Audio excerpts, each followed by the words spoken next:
Hello. तो आज हम इस चैप्टर के इन चैप्टर एक्सरसाइज 2 का क्वेश्चन नंबर 3 डिस्कस करने वाले हैं। फ्रेंड्स, इस क्वेश्चन के अंदर में से पूछा गया है कि जो हमारा हस्क ऑफ द कोकोनट है वो किस टाइप के टिश्यू से मिलकर बना होता है। दोस्तों, जो हमारा कोकोनट है उसका जो आउटर ब्राउन पार्ट होता है जो कि काफी हार्ड और ड्राई है उसे ही हस्क ऑफ द कोकोनट कहा जाता है। और फ्रेंड्स, ये इतना हार्ड और ड्राई इसलिए होता है क्योंकि ये स्क्लेरेनकाइमा टिश्यू से मिलकर बना होता है।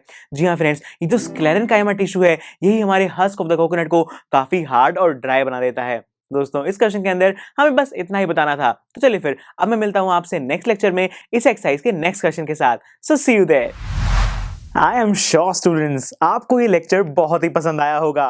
तो अगर आप अपने हर कंसेप्ट को इतने ही मजेदार और इंटरेस्टिंग तरीके से क्लियर करना चाहते हैं तो डाउनलोड कीजिए हमारी PuStack ऐप, जहां पर आपके लिए और भी बहुत सारे ऑप्शंस अवेलेबल हैं, जैसे कि sample papers, back exercise solutions, written answers and much more. So what are you waiting for? Download the app now.